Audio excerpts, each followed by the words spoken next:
Welcome to my channel. This is Bruce the Boss, and in today's episode, Sweden has indefinitely suspended use of the Moderna vaccine for anyone 30 years of age and or under. Finland and Norway, I believe, are also following suit.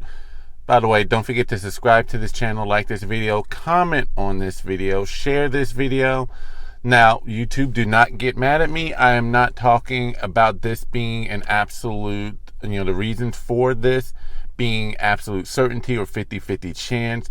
Nothing about the vax being in any way not effective in what it's supposed to do. All I am doing is reporting on the facts and what's happening. And the fact is, Sweden has indefinitely suspended the Moderna vaccine specifically, and anyone 30 years or under, because of high level of reports of inflamed hearts or heart condition known as myocraditis in those otherwise healthy young individuals.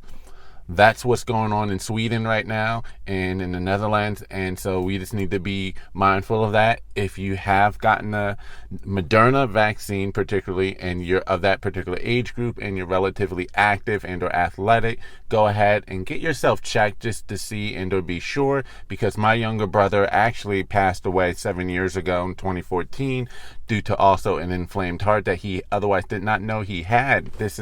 He was otherwise relatively healthy. He was athletic, played high school football, and then one day in the gym, he goes on a treadmill for what was a routine workout that he's been doing for years at that point, and just one day, the heart just gave out, So this is a really serious thing. Go ahead and check yourself out. As far as the cases, again, to be more specific, and a lot of this is coming from data that has not been publicly released yet or peer reviewed, but Sweden is reporting 1 in every 5,700 young individuals or young adults 30 years or under reporting this myocarditis diagnosis for those who've gotten the full both doses of the Moderna. So again, we're not talking about a 50-50 chance. We're not talking about 90%, 60%, 50% of all those who've been fully jabbed with the Moderna coming out with this. 1 in 5,700. It's still a decent number. It's an alarming number for a group that otherwise is not of any severe risk of severe illness from the virus. Keep in mind, again, everyone gets it, but those between the ages of 18 and 29 or 18 through 35 are the most likely individuals to, yes, test positive of the virus.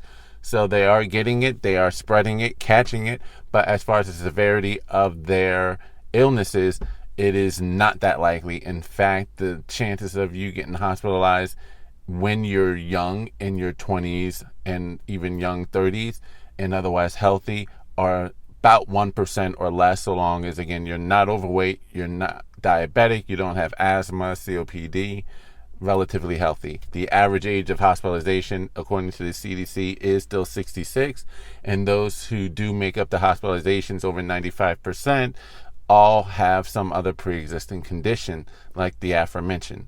So we really need to also have an honest conversation about why is there a big push to jab young, otherwise healthy individuals, including teenagers, 12 through 17, with this emergency use. Why are public schools around the country, around the world, forcing the mandate of otherwise not as vulnerable population to get jabbed? Why is there a big push or a rush now to get emergency authorization for 5 through 11-year-olds here in the United States, given, again, the lack of severity of their cases and or illnesses amongst that age group?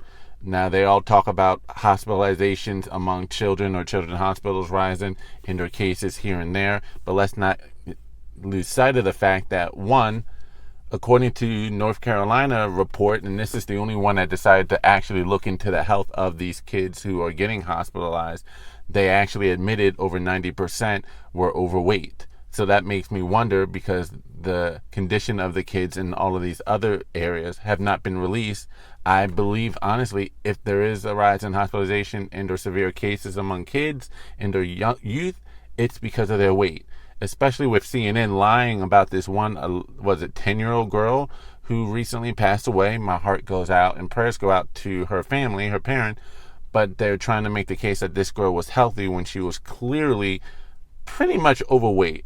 I don't want to say obese necessarily, but teetering on overweight and or obese.